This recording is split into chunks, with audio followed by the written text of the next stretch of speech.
cake request our cake decorator got today later. You say that just as we went live.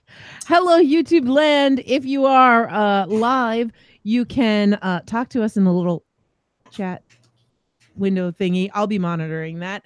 And if you're watching this later, I hope you enjoy it. But if you want a clean MP3 version of this, please go to nimlas.org and look for the episode They Stole My Idea. And I will put out a nice polished MP3 episode. No one should go to nimlas.org, for that is a silly place. It is a silly place. It's not silly. It's my second podcast home. The new home of nimlas.org is now 4chan.org. No. Look. None of that. As much of an otaku as I am, 4chan is a hive of scum and villainy. Hello, Steve Pritchard. Hi, Steve. We wave to you, and we will tuck you into bed. He's on his way to bed, but he wanted to say howdy to his fellow nutcases. Night, Steve. Night, Steve. Hope you're feeling better. By the way, we did talk about on air Steve and his surgery, and he's doing very well, and he came through it, and everything is awesome, and we are happy. Yes, may all the lovely young anime girls notice their senpai, Steve Pritchard. Yes. Right, and I hope the dolphinoplasty was a 100% success. We hope to see him backflipping and whistling for tidbits very soon. And for your future. There you go. So before we begin the intro, what pen should I use? I need to decide what pen to write with tonight. I don't know. Dealer's choice.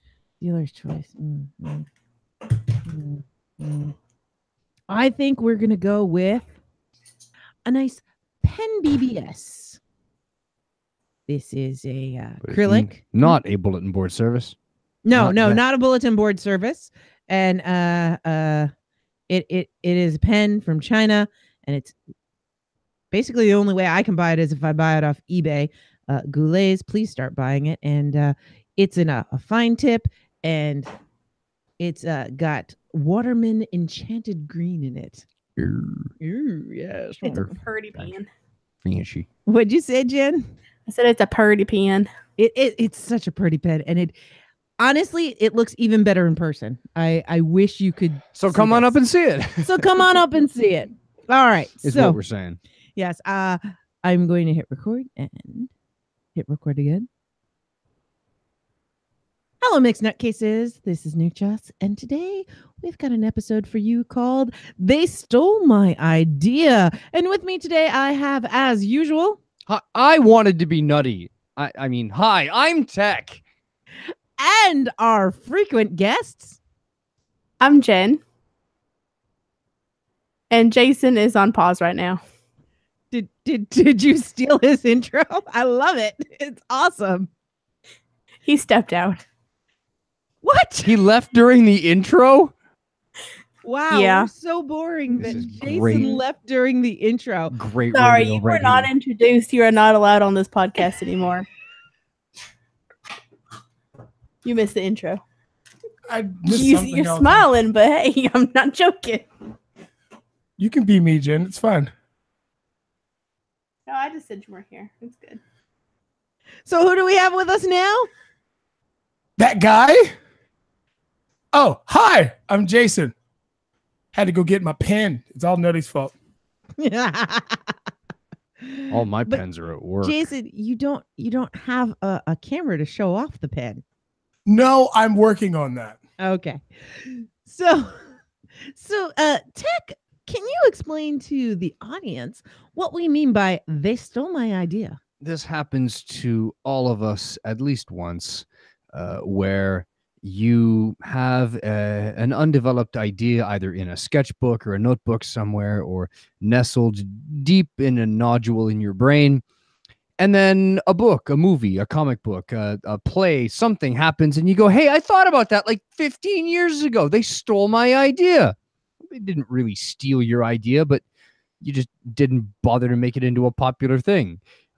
Somebody else put in the hard work and now they're relaxing on a large pile of money surrounded by beautiful men and ladies, and you are not. Or maybe you are, but that's fine. So I'll start with one, a really important one. we know what I have always wanted for years and years and years is I wanted cancer.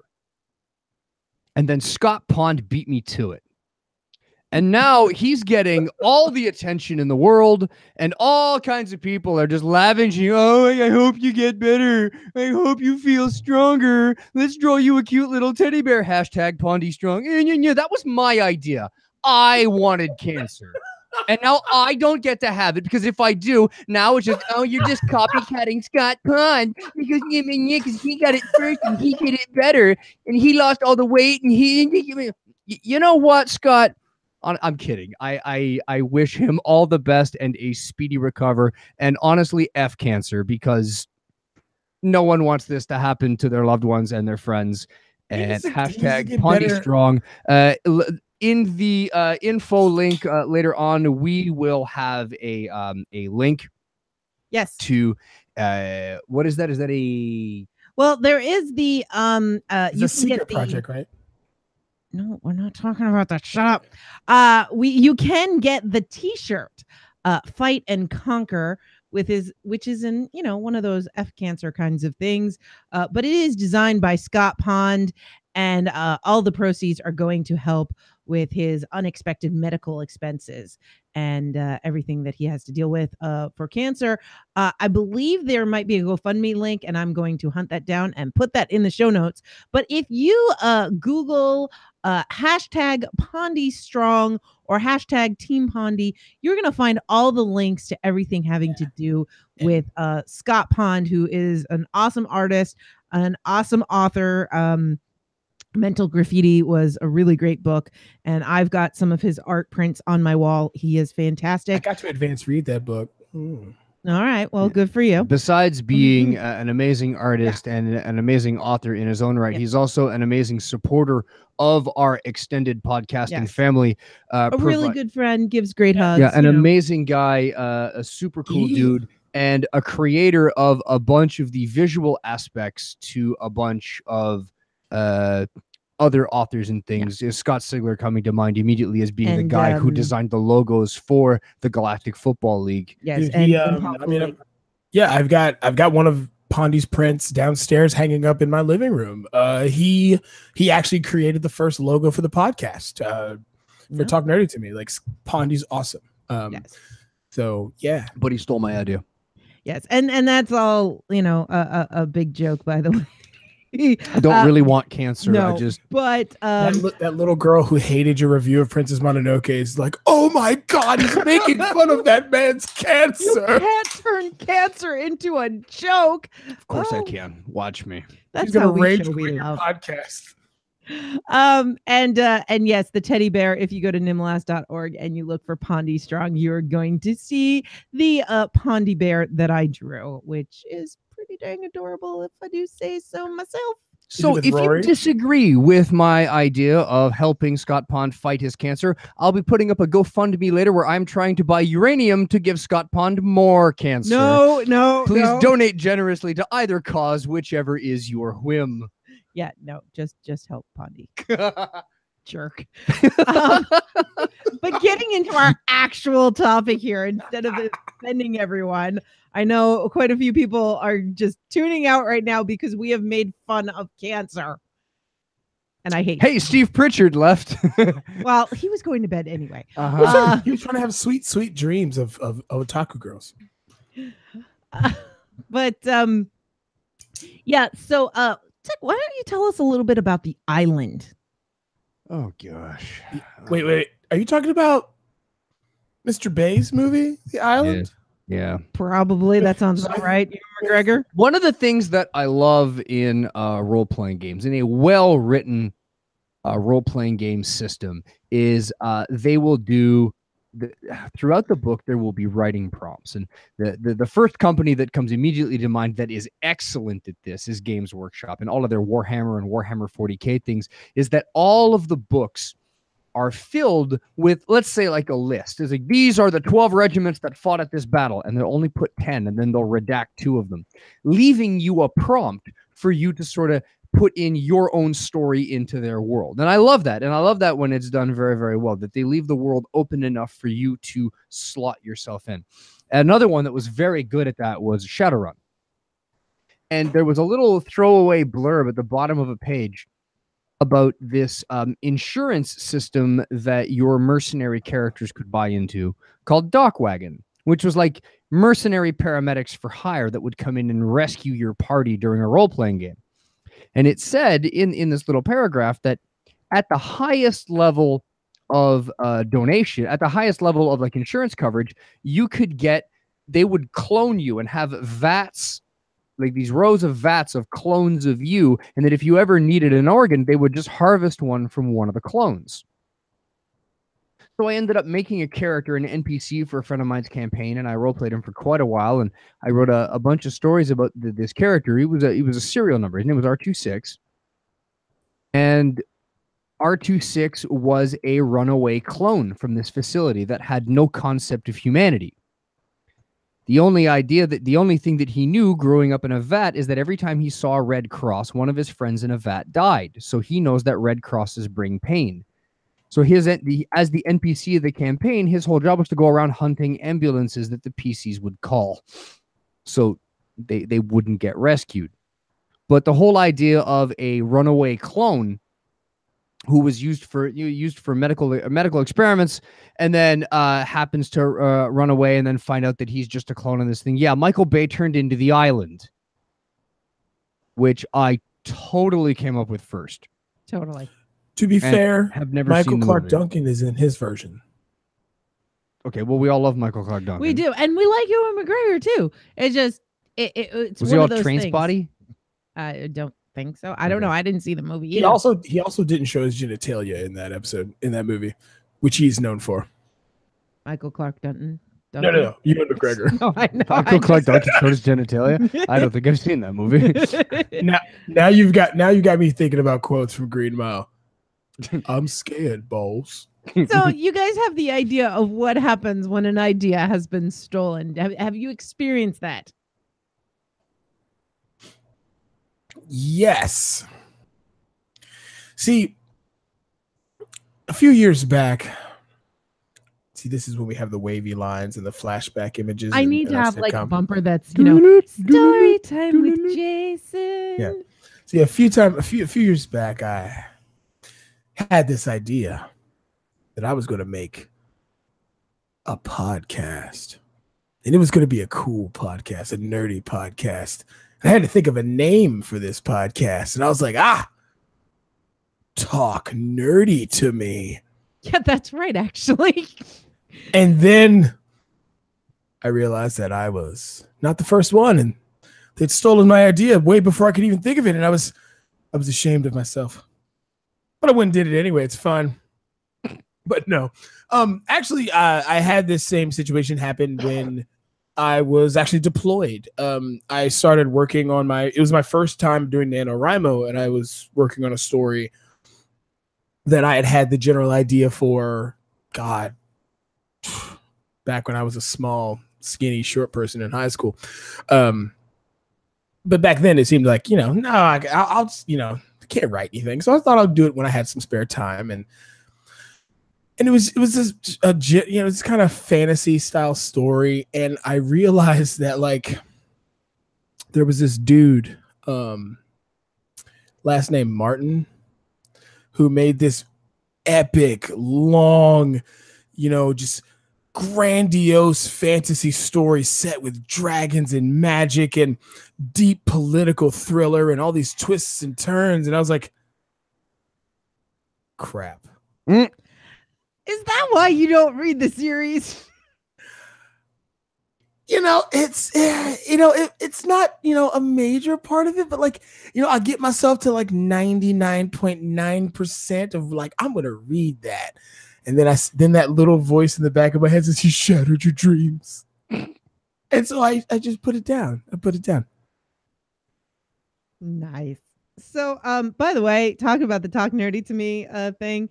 That happened in the reverse for Beyond the Wall, which is another podcast that I do about the Game of Thrones series with the people over at specficmedia.com. And ding. And so we started this with it was Chooch, Viv, Christiana Ellis, and PG Holyfield.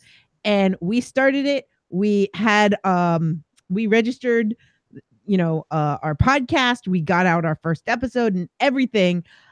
We were beyond the wall, and then out comes another podcast that came out after us, like a week or two after us, with the same one, and they always end up ranking higher than ours.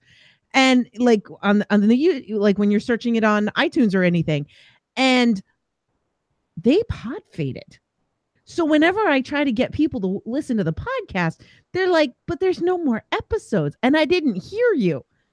And so I have to tell them, no, look for the really cool art, not the stupid picture from the show. But it was really frustrating because we're like, we had this first. Anyway. See, they were just trying to be you guys. It's because PG's hat. Because PG looks so good in a hat. They wanted to steal that mojo. Like they thought they could. Well, and worst comes to worst, we can't even verify this claim anymore because when they switched over the website to HTTPS, they made a secure website. iTunes was like, "Oh, I don't recognize that feed anymore. It's gone," and deleted us. So we had to resubmit. So it was horrible. But we were there first. I promise. Yeah, while we're talking about PG and people that stole my idea of getting cancer. No. Shut up. We're not doing that. Just shut up. Did he also steal your idea of getting schnockered with Tuaka and jumping into a bush? No. I stay away from the Tuaka. Oh, so that was an original idea then. That was his original idea completely. It was Tony that ended up in the bush.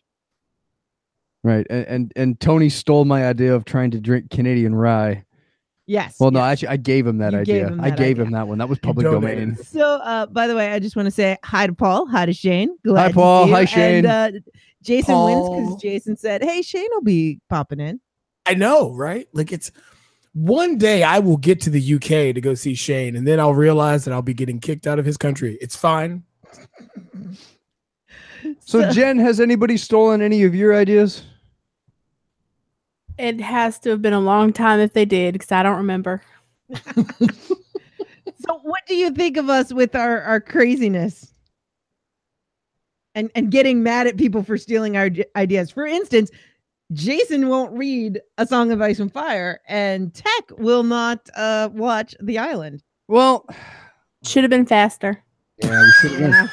But I remember like when Nutty and I met many moons ago doing online freeform role playing in an old web chat broadcasting system and a bunch of those old type rooms. And I remember being in a Star Wars room one day when episode 1 had come out, episode 1 or 2, and everyone being up in arms that I'm the one who came up with the idea of the purple lightsaber first. Samuel L. Jackson stole the idea from me. I've been doing it first. I've been doing it for years. And no, shush.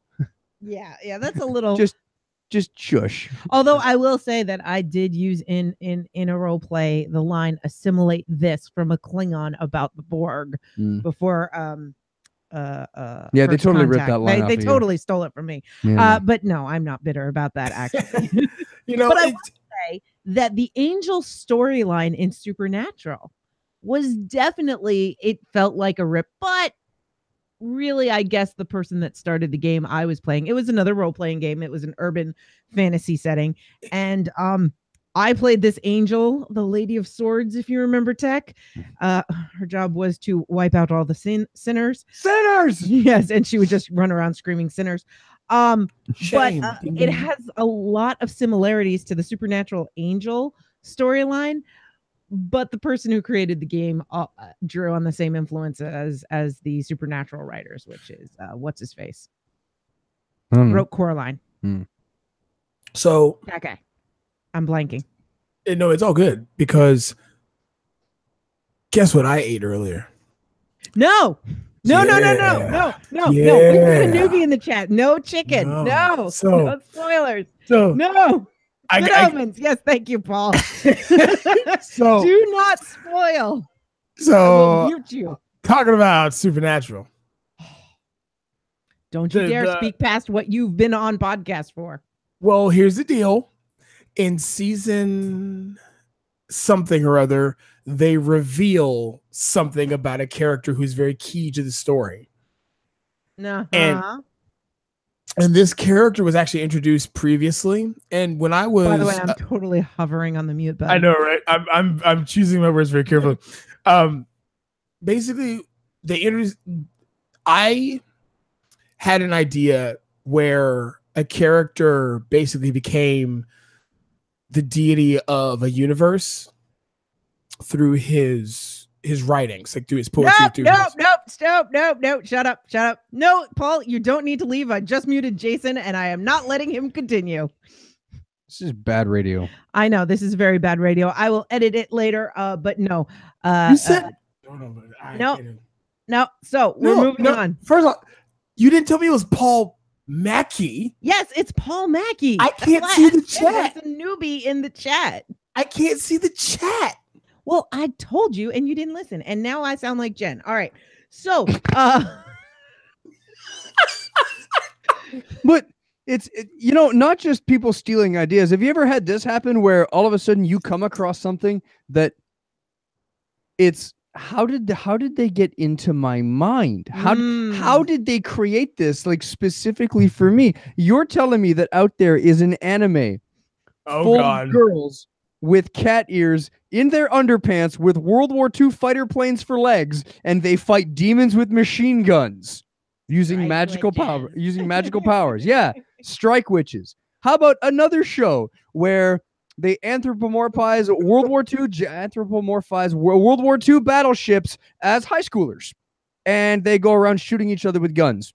And then don't forget those girls und Panzer. The Girls und Panzer, which is an entire show about rival high schools whose sport instead of playing, like track and field or swimming, their sport is tank battles. How about the fact that there is now a book series about Rory, a dinosaur, not a dragon, but a dinosaur that is teaching children valuable lessons, which is a project that not only did I come up with, but I was working on and was very close to publishing. Yes. By the way, I also feel like whoever made Dino the Last Dinosaur stole your idea too.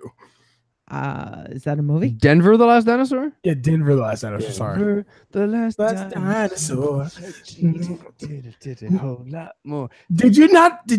No. Nutty, did you not watch? You never watched Denver the Last Dinosaur? It's a bad 80s cartoon. I'm assuming that's a cable thing. I don't know. I didn't get to watch too much TV. Did you watch Denver the Last Dinosaur?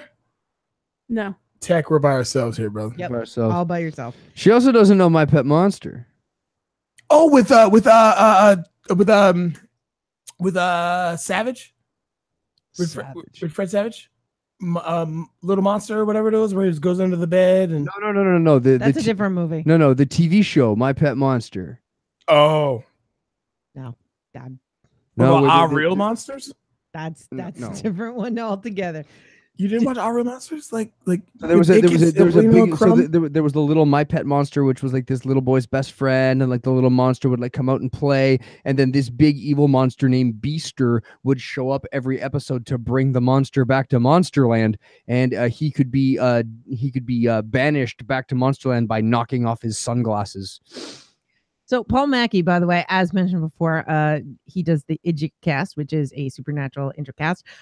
He says no Denver here either. So, my God. First off, I want to call shenanigans on Paul because Paul has an addiction for bad movies like I do. He should have seen Denver. Denver's a bad cartoon. Yeah, he was probably like in university or having kids at that point, but whatever. And Shane did remind me that he stole their idea. When he started the Red Dwarf Intercast, they originally called it Ganymede and Titan, which was already the official podcast for a Red Dwarf. Which is always fun. So our good friend, the serial killer, he created in our Star Trek role play a Klingon medic. And he thought, how cool would it be to come up with a Klingon medic, where he's from this warring culture and the only thing that is seen as honorable is killing and defeating your enemies. And what a shame and a dishonorable job would it be to be the person whose job it is to heal. Begrudgingly, he's a medic, and Yeah. a damn good one, much to the chagrin of the warriors that are hoping for an Yeah. honorable death on the battlefield, and then they get resuscitated. His mantra is pain is the patient's problem. Exactly. That's how he had this whole like prologue about like blood and gore and all this, Does stuff. this And then it was sound just, familiar "Next." to any Doctor Who fans? Yeah. If you're a Doctor Who fan, you might think of somebody who maybe was punished with having to be a nurse. And not only was he a nurse, he was a good nurse. He was a great pediatric nurse. And an alien from a warrior culture. And an alien from a warrior. Looked like a culture. giant potato, sorry. And his name was Strax. And his name was Strax.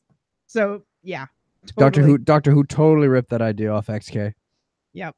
And Paul Mackey says extreme movies, not bad ones. Hard Candy, Man Bites Dog, etc. I'm not gonna make any judgments. Yeah, don't watch any of those. Just don't. Just don't. And then there's the literary world. So there is an author that I know who wrote this story called Dandelion Wine. And I won't go into the plot of it except to tell you it's essentially Fargo.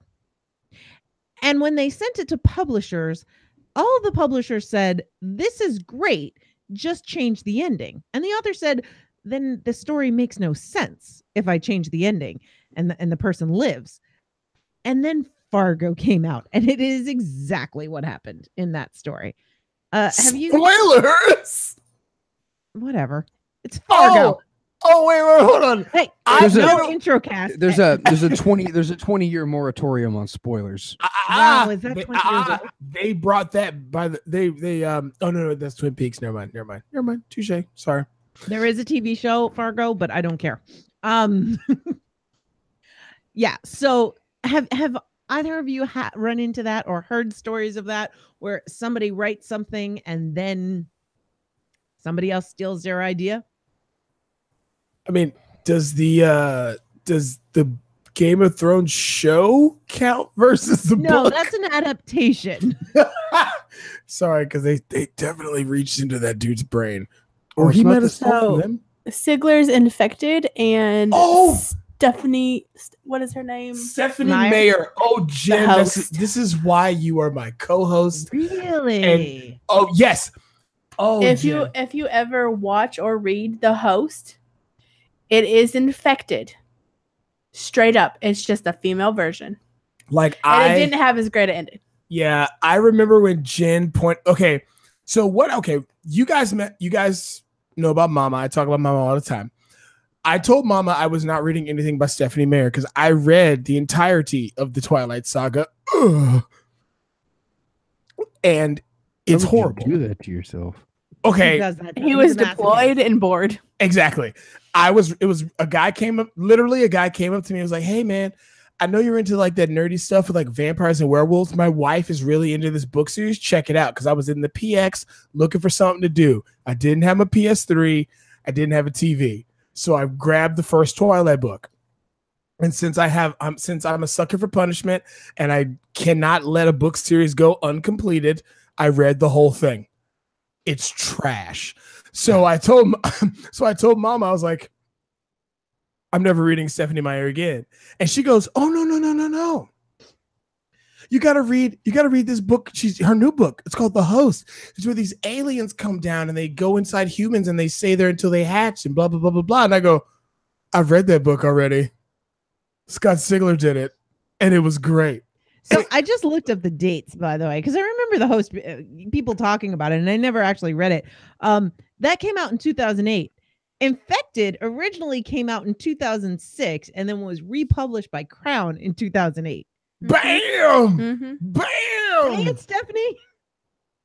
Like, and seriously, like, I remember Jen being there when Mama told me about this, and I was like, she stole Scott Sigler's idea. I watched The Host. Oof. It was straight up. Oh no, infected. no, It I was a watched bad it with movie. you, didn't I? I watched it with you, didn't I? Yeah, talking Is- about stolen You were ideas. probably asleep. Probably. Isn't while we're on the topic of stolen ideas, isn't 50 Shades Yes. Yes. Twilight fanfic with the names it's changed? legit. It's legitimately made from Twilight fan fiction. Yep. With the names Absolutely. changed. By the way, I feel like she stole the idea or concept from a movie starring James Spader and Yeah. Maggie Gyllenhaal Yeah. called The Secretary. No, But no, that because was that much movie better. because that movie is so much better. Yeah. Like, folks, if you haven't seen a good BDSM movie in a while, Go see so The check out The Secretary. Secretary. That is an excellent film. By the way, make sure the kids are in bed. It's still problematic and has its own things. Make but sure it's the a kids million are in times bed better. at the neighbor's house. Nay. Also, and just saying, and this isn't Fat Spader. This isn't James Spader from Blacklist. This is prime cut. It is prime James Spader. By the way, cool thing I found out about James Spader from a spoiler alert from a sex scene in a movie he was in. He has a spade tattoo on his arm, which is Yes, he does. I had heard about that. Yeah. He has this, by the way, I'm just saying, that'd be like me having like, I don't know, a money sign tattooed on my arm. Yeah, like a bank symbol. By the way, but if you're as rich as James Spader, you can do that. It's fine. So there was But think of all the puns you could make if you had like the bank like logo symbol like somewhere. You know, you could talk about like making deposits and like withdrawals and stuff. There's all kinds of puns that just naturally. You were just poking fun until she took you seriously, huh? So there was also claims like that about Harry Potter. Now, there's a lot of people that attribute Harry Potter to The Littlest Worst Witch, which was young Fairuza Balk. But there was another book series, and I can't remember the name of it, that claimed that they had sent very similar manuscripts to J.K. Rowling's publishers, and the publishers are like, yeah, but we never read it. But it was The Adventures of Willy the Wizard. Yeah. But it had nothing to do with anything other than the fact that it was a boy at a magical school, and Yeah. the similarity ended there. Yeah, yeah, and they lost. I mean, my thing is like, I mean, do you want to say they stole her idea or she stole Little Witch Academia's idea? You know what I'm saying? By the way, if you haven't watched Little Witch Academia, you should. It's great. It's magical girl witches in a school. Awesome. There's also Kimba the White Lion and the Lion King. Oh, but both of those are basically Hamlet. Yeah. you know what? We all know Disney steals things, okay? Like, They get rich by creating original content. absolutely. What are we talking about here? Like, I'm pretty sure I would go on a limb and say I'm 90% sure Walt Disney was like, hey, what's that? I watched this as a kid, or not as a kid, but like I watched this, my kids watch this. Let's turn this into something, you know? Like, let's do this. Because no one's watching that Japanese stuff. Who's watching that? What? Japanese stuff? Nah. Yeah. Wait, yeah. wasn't there a claim that you had about Joss Whedon stealing something from anime? Oh yes. Joss Whedon. Okay. I'm glad you brought that up because I didn't even think about that. Everybody's precious and should not be touched and wonderful. He doesn't have that title anymore. don't worry. Firefly. Firefly. I love Firefly. I really like Firefly. But in one of the first episodes of that show, you get to see where River comes from. She literally gets released from a suitcase in a fetal position with smoke and dry ice and all that good stuff. And at the time when I watched it, I immediately went back to an anime I had watched years before called Outlaw Star. Outlaw Star is by far my favorite anime. And there's an android character in that show who gets activated from the very same way to the point that I did a blog post back in the day when Big Bear's Den was not a podcast, but an actual blog. I did a write-up of picture-to-picture screenshots of the anime to the show Firefly. And it's literally identical to the point of the characters have the same hairstyle, same position, everything. The box she comes out of has the same design as Outlaw Star. And he was asked in an interview if he had seen this show. And he said, no. But previously in an interview, he talked about how much he loves anime and how it has influenced his work and blah, blah, blah, blah, blah, and all that jazz. Go F yourself, Mr. Whedon, for more than just that. So, by the way, just in case anyone was not sure that Jason is an out and out nerd, yeah, that's how he spent his time, is picture by picture references on a gigantic blog post. We love you, Jason. But Paul says in the chat, visual reference is not theft, though. Isn't it a tribute? And yeah, I will agree on that. I mean, when we say theft, we don't mean like, you know, somebody actually read all of the role plays that we had posted online and wrote up the island based on that. We're saying what we perceived as like, holy crap, we missed our chance. Yeah, as media viewers, we were like, oh man, that was totally my thing. Everybody said it was stupid, but look, it's not stupid. Wasn't there also a Guillermo del Toro where he actually said, oh yeah, I totally took this from an anime? Well, Pacific Rim. Like, I mean, obvious. I mean, he legitimately, to make the first Pacific Rim, he told them he needed to go to Japan for references and research just so he could go see the giant Gundam statue that moves in Japan. Like, yes, that's totally legit though. That's kind of, I wouldn't say it's adaptation. What would you say that is, like spin-off? Homage, yeah. I mean, people say that Lucas did homages to a Japanese film by Akira Kurosawa called The Forbidden Fortress, but he's never once said so. Admitted it, yeah. Yeah, so I think that's kind of stealing, George.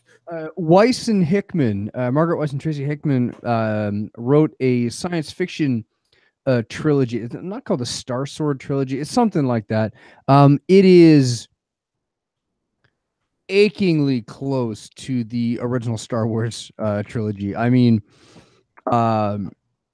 Space Knights, Evil Dudes, swords powered by magic. I can't remember what it's called, but the only major difference from is that instead of being the Last Jedi, the Luke Skywalker character is in fact a prince in exile, and the character of imagine Star Wars if the character of Han Solo and Obi-Wan Kenobi were the same guy. Like the mentor, bodyguard / guy driving him around in the spaceship is all the same dude. Other than that, it's bloody Star Wars, just written by Weiss and Hickman. I think that kind of makes Star Wars better. And it's written by two of the best fantasy authors out there. I mean, it was a darn good book series, but the whole time I'm like, this is Star Wars. I know what happens next. So, Paul is Mackey there a giant wants to space know, station? There is a giant space station. Paul Mackey wants to know, just let me know if anyone has a roadside attractions that are actually animated interdimensional portals imbued with stolen consciousness, because I'd have an issue there. Roadside attractions that are actually animated interdimensional portals imbued with stolen consciousness. I think that was an X-Files episode. No, I'm kidding. I also think that's Paul would know that one. He's a huge expert. Hey, I also think part of that is in the new Ghost in the Shell movie, which I think Tech hates. Yeah, I don't know. I've never watched it. Yeah, I'm not watching. What you're talking about? There was no Ghost in the Shell movie. It'd be great if somebody did a live action of that. Yeah.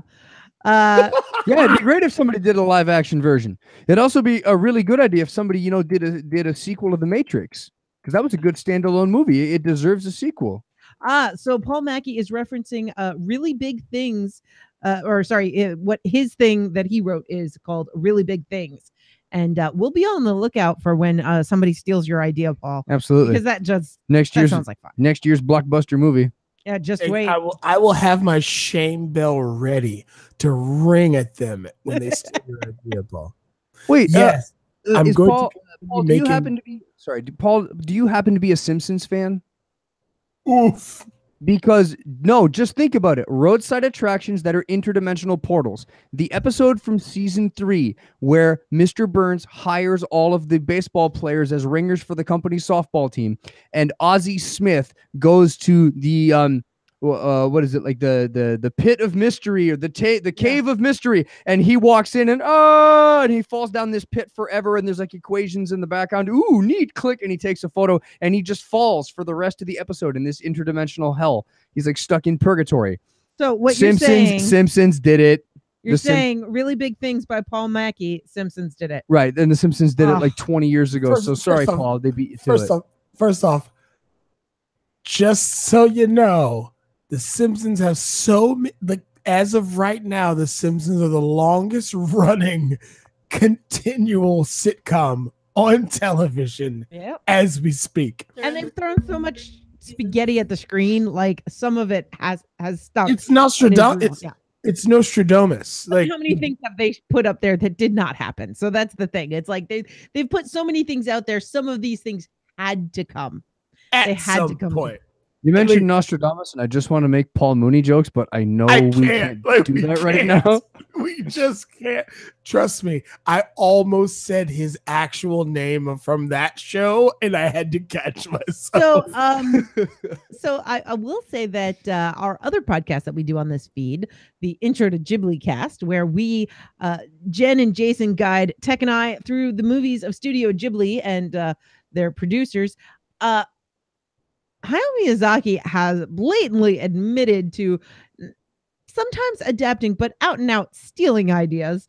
And Ponyo was, he saw Disney's The Little Mermaid and said, I want to do that. I mean, but The Little Mermaid with ham. I mean, my thing is like this, like, can we say he stole it if he did it better?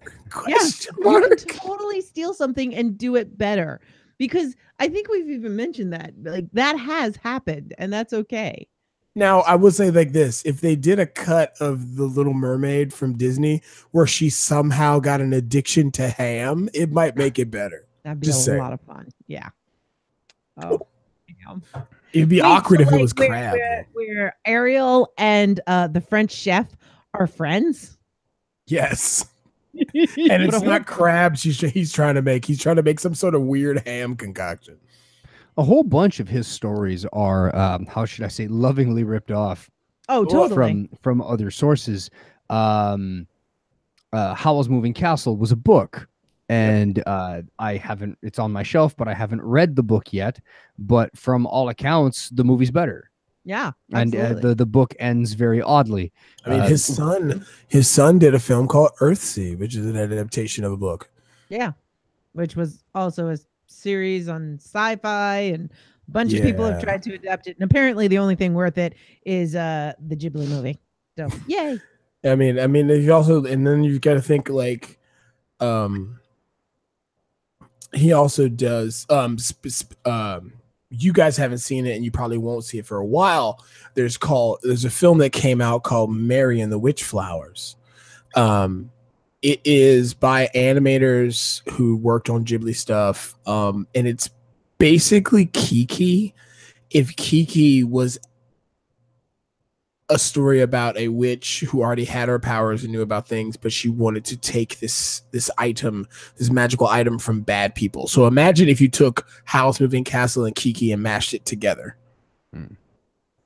It's really good. And if you didn't know it was not a Ghibli movie, you wouldn't be able to tell the difference, because they literally imitated every animation style from a Ghibli movie you could find. So Paul says that Darcy, his wife and co-host, tried to convince him that Ophelia from Hamlet was stolen from the Nimue legend, but he wasn't buying it. And that is, I had to look it up, the Lady of the Lake, that Ophelia is based on the Lady of the Lake. And I think that's kind of like the reverse. Instead of coming out of the lake, Ophelia goes into the lake.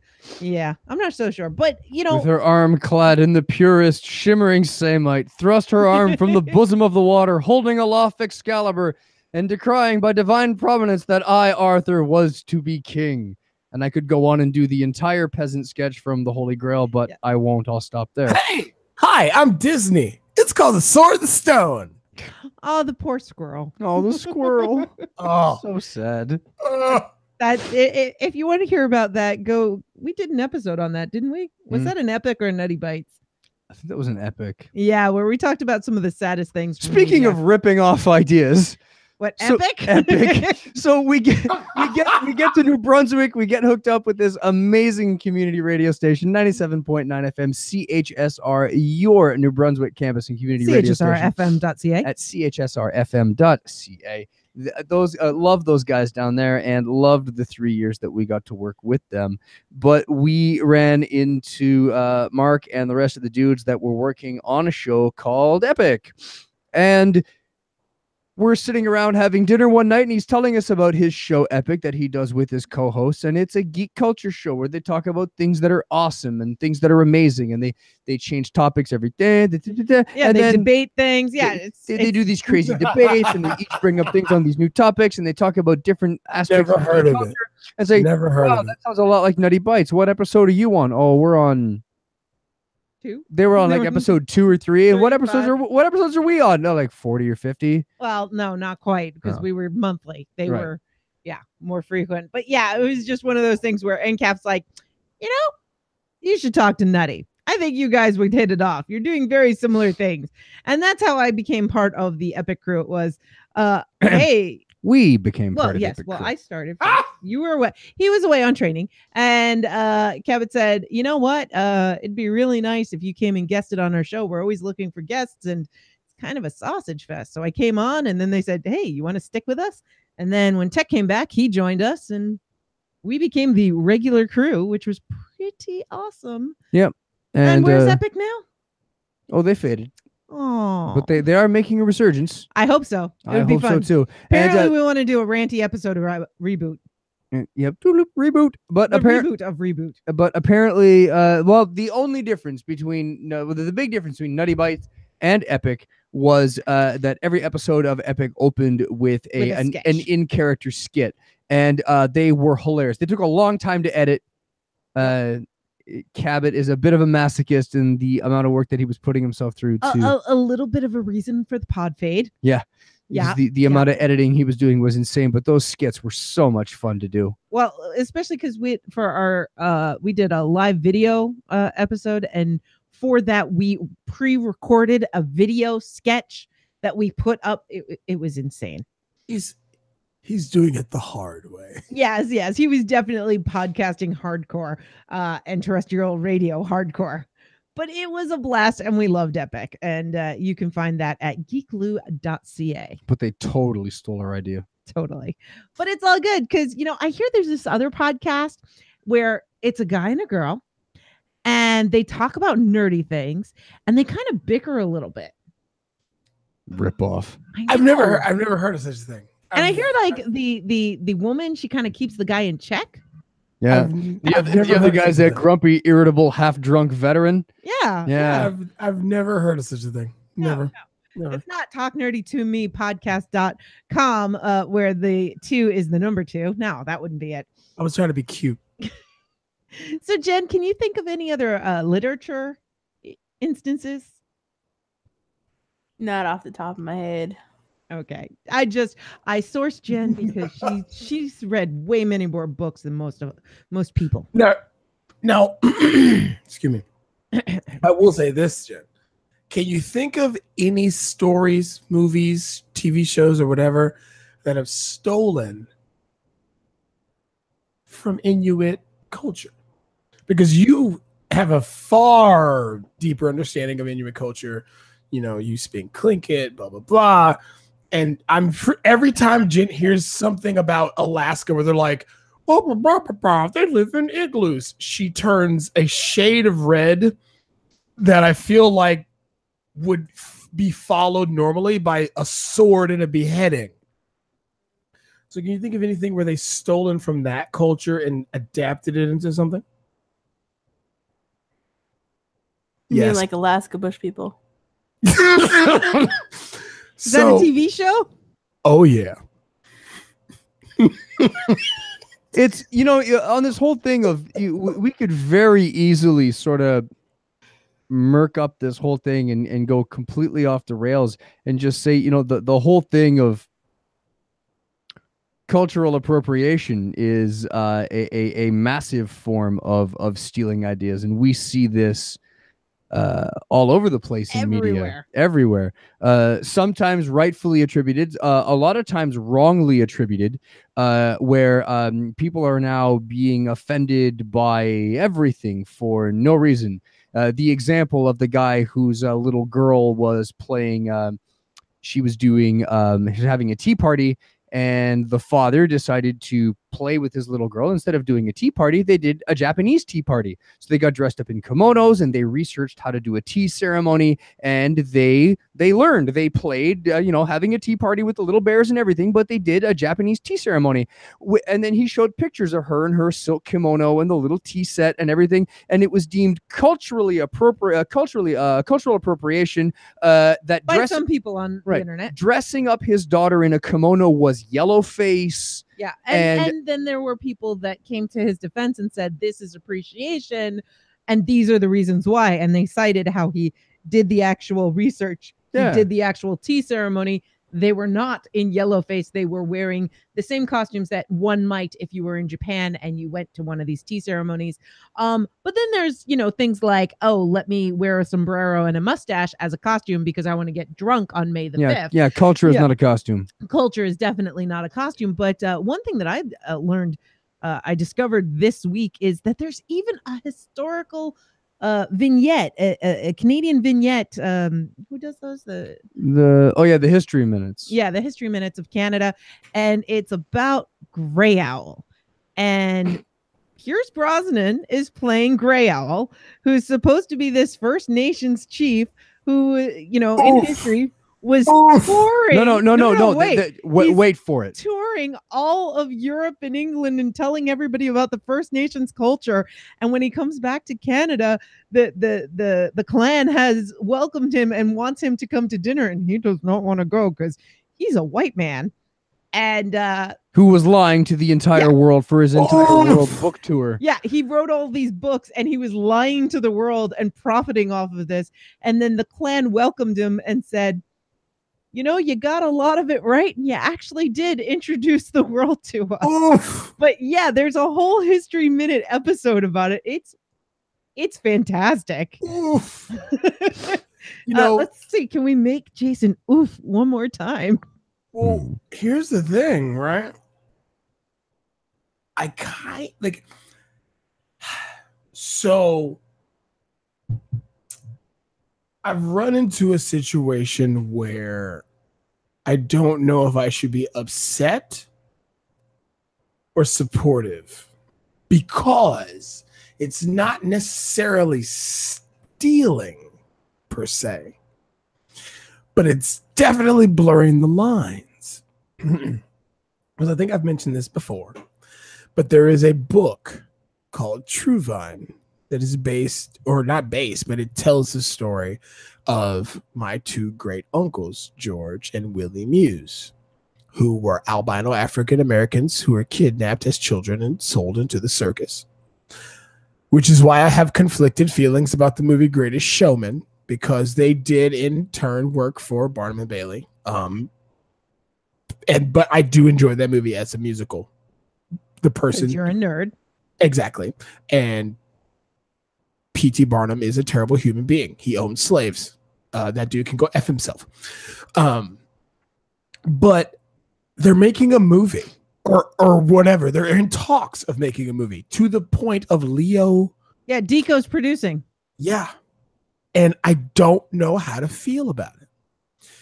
Because, to be brutally honest, before the release of Black Panther, I would have said this is a good thing, because it gets it gets a bit of African American history out into the open with the support of a very prominent, well-to-do white actor, because you kind of needed that to get that type of. But now you're thinking, why has it got to be Deco?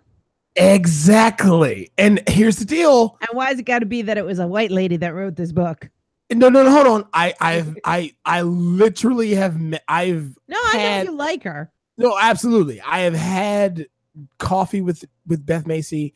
Beth Macy wrote the book about my great uncles. I know her. She is a wonderful human being. She is an absolute treasure.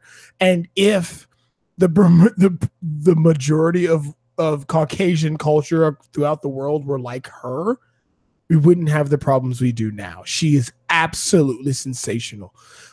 If you don't know, find her on Instagram and Facebook, Beth Macy. Matter of fact, she even actually highlighted some stuff about like prescription drug abuse and some stuff about the system and how people can subjugate it and get around it to get to their addiction, and it's kind of built that way. Like, she just did a really good expose on it and talked about it. It's amazing. She's a wonderful writer. So your point. But I don't understand, and I feel conflicted because up until the release of Black Panther, which is now the greatest, most profitable Black-centric film with Black leading cast, Black leading story, Black culture. And Tyler Perry's not in a dress. You ain't kidding. Thank you for pointing that out. It's highlighted, accentuated, and celebrated Black culture. So after the release of that movie, do we really need Leo DiCaprio to tell a story about two Black kids? Because he did such a good job explaining Black culture as his character in Django Unchained. Oh. It was a wonderfully played character, by the way. Don't get me wrong. I love Django Unchained. He was excellent. Sam Jackson was better. So was Jamie Foxx. Because Jamie Foxx's character was a duality. He played a character who was strong, proud, and Black, but he took on the role of what they called a one-eyed Jack, which was a Black person who was appreciated by white people for selling and capturing other Black people. So he highlighted two different things about that history that most people forget. So my thing is, could we call it stolen if that movie happens and Leo heralds it and makes it great because he also wants to play in it? I don't think that's stolen because it's adaptation of real life. It's an adaptation of a book. But I can understand people not enjoying the way that it's been delivered. And then that it's not so much cultural appropriation, but I think that falls under like the whole white savior complex thing. Yeah, because my thing is, like, if Black Panther never came out, he definitely would have made this into a thing that no one would have, that people see. What if instead of Deco, it was Wesley Snipes? Honestly, if it's anybody other than Spike Lee, and the reason why I say that is not because Spike Lee's a bad person, it's because Spike Lee is synonymous with Black cinema. Yeah. And you have to be a general audience. And as of right now, Leo, he's very synonymous to the general audience. I mean, I think Spike Lee's also gone pretty general with some of his titles. It's just until he did Chirac. Like, Chirac was a very pointed and focused thing that he was definitely trying to speak about, and he should. It's a thing. Oliver Stone was attached to direct. Spike Lee was pissed. Line from the Boondocks. We miss you, Boondocks. So are there any other like examples that you guys can think of? And generally, when something's stolen, do you want someone to steal an idea you have? Can we talk about Watchmen? Because I'm pretty sure that's just the Justice League. I'm pretty sure that's just, you know what? Comics don't count because Deadpool is totally Deathstroke. Like, that's obviously but so with a sense of humor. There's an analog for every DC character in Marvel and vice versa. But every story has already been told, and I think that there was a thing I've heard that I've heard it said a couple different ways. One, that there's only 7 different stories. The other one that says that there's only 3 stories. Man versus nature, man versus man versus himself. There you go. There's the 3 stories. There's also one I've heard where there's 7 different stories. But even if you look back at the Greek tragedies and the classic English literatures and classic French literature, and all of these stories have been repeated and viewed and tried again and again and again. I don't think that's necessarily bad. I don't think I'm really upset that somebody went out and made $1 million on my hackneyed role-playing game idea. I don't mind. I wasn't using it, and I'm certainly not going to go out and make $1 million movie out of it, because that's not me. So I don't think I'm really upset by any of this stuff. I think what upsets us all is when we see something wrong. that we love destroyed or turned into profit and done badly. We're looking at you, Michael Bay. Yeah, I'm looking at you, Ghost in the Shell. I'm looking at you, that attempted whitewashing of Akira that they want to do. Hold on. To be fair, Oh God, don't tell me you want to see this remake of Akira. to be fair, if Keanu is one of the characters, it's not whitewashing. All right, we're not gonna split hairs here. But it is splitting hairs, but he's not technically whitewashing. Teddy and Kenny in downtown New York is not Akira. Very true, but Keanu is technically, by bloodline, he's technically a part of. He could do that, but I will say he's at least got more Asian absolutely ancestry than say Johnny Depp does, or ScarJo in Ghost in the Shell, or Johnny Depp is Tonto in the and the claim is, oh no, it's totally cool because he's like 1/28 or something. By the way, you just got that again. Oof, because that Lone Ranger movie. Oh, will not watch. Oof. Now I will say this: it's legitimately.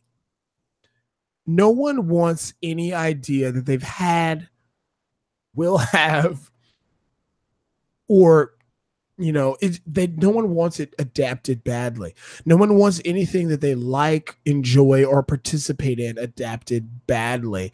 And that's where that concept comes from of something being stolen. If it was done well, yeah, it could be stolen, but you don't care. If it's done badly, it's definitely stolen, and they should have done it better, right?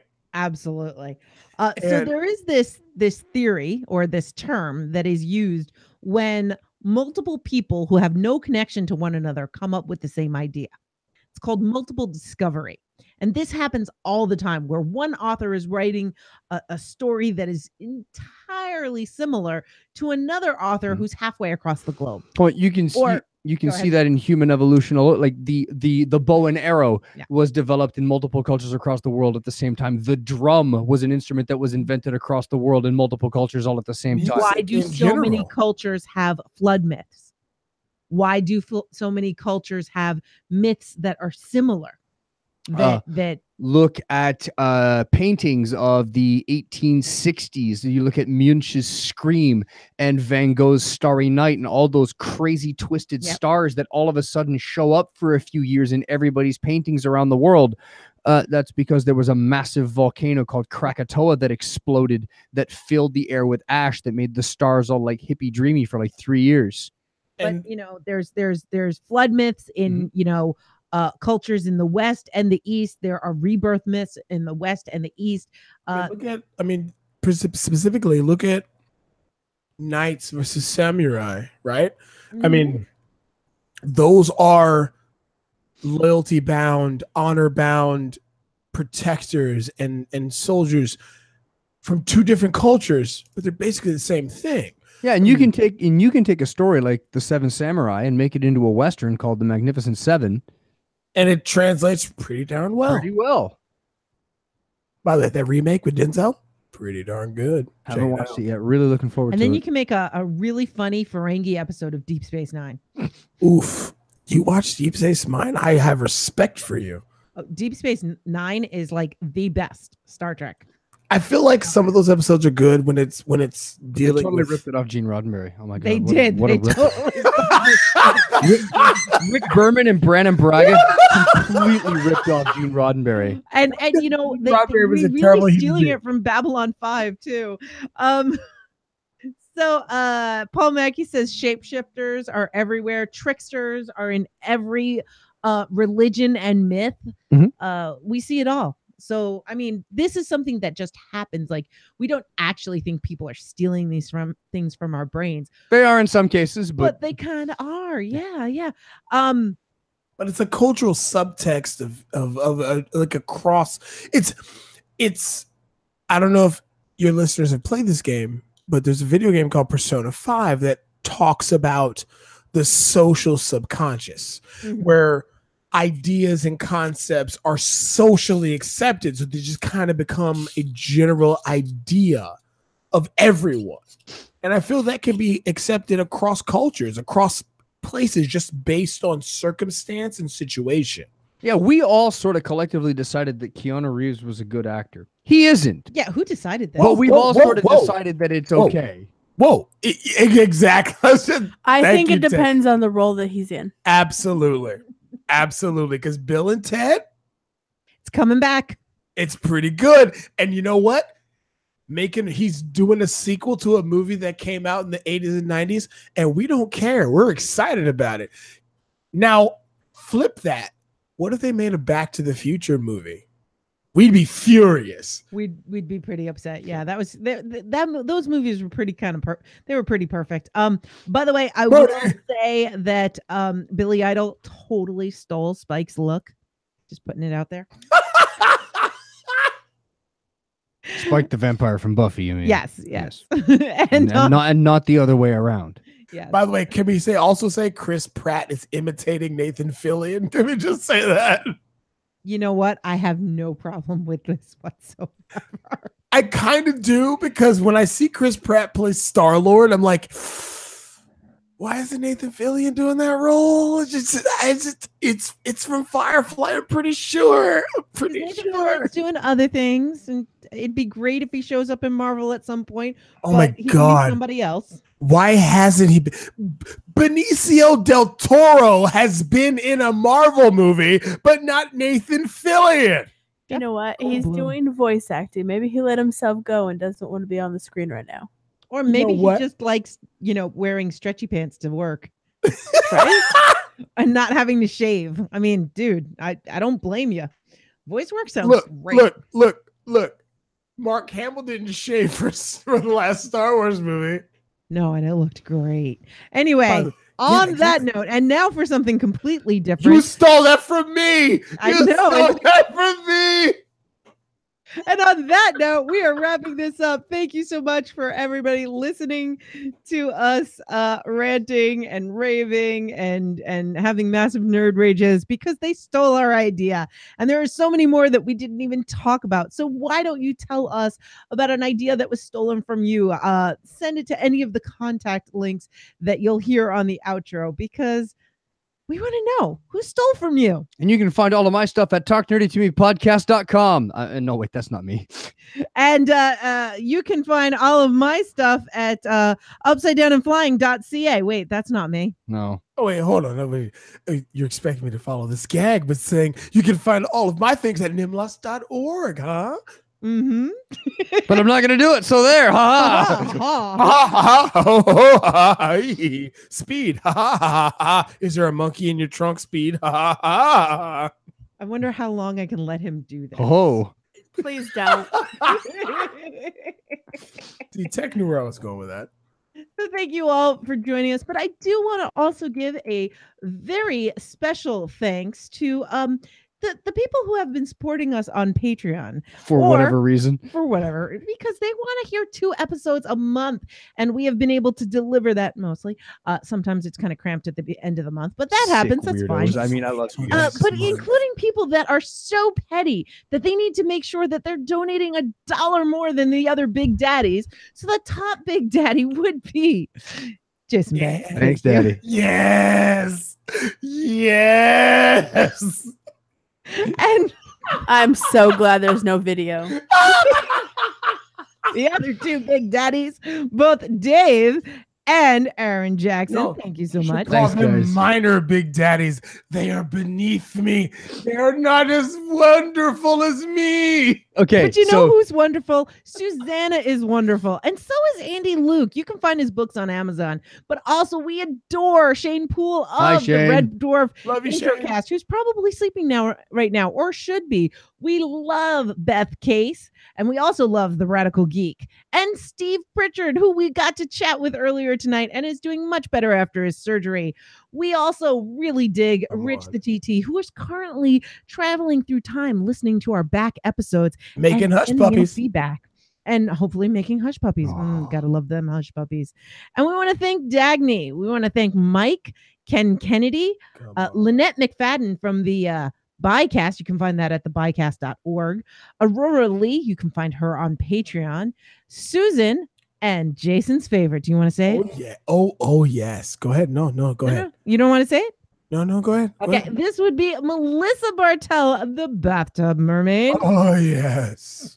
Splishing and splashing in that bathtub and giving you some awesome fiction in her own podcast, The Bathtub Mermaid.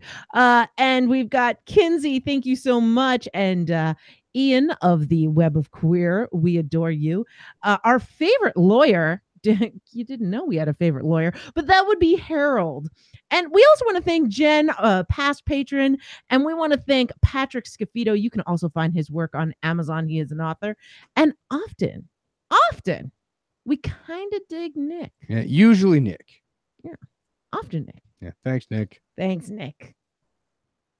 So to the to Big D and Jax, our two other big daddies.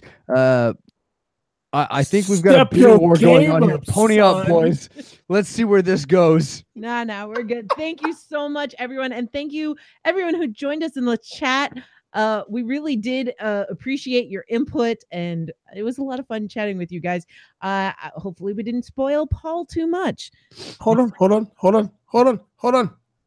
Don't spoil. No spoilers. I just want to drop the gauntlet because no one's done this yet. But for all those who want to be the big daddy, you can see me on the asphalt on the black asphalt with the white lines. Come see me on the basketball court, son. I'll be the Golden State Warriors to your I don't know, the Pelicans. Pelicans? Yeah, they're Lost. getting their faces wrecked by the Golden State Warriors right now. They're getting beat up. Like it's bad. I'm talking about like 15, 20-point wins. Like Golden State's crushing them. Sports ball. I just know that LeBron did something Right. cool in So Toronto. so the Cavs annihilated the Raptors. in Yeah. this 43-point game to the point where they're now calling the town LeBronto. Sorry, by the way, Oh, sorry, that's Toronto. really I'm really sorry. I was hoping you would beat LeBron, but that dude is explaining exactly why Yeah. he's the second greatest player to ever play the game. So what And Jason on meant to that note- what Jason meant to say with all of this is that he's challenging the patrons to a basketball game. To which point I need to see a Big D v Jason one-on-one half-court match. For the title of I don't know. We'll come up with a name for the title, but I need to see the Big Daddy basketball game. All right. Well, thank you very much. And goodbye, YouTube land. We are signing off, and we'll see you real soon.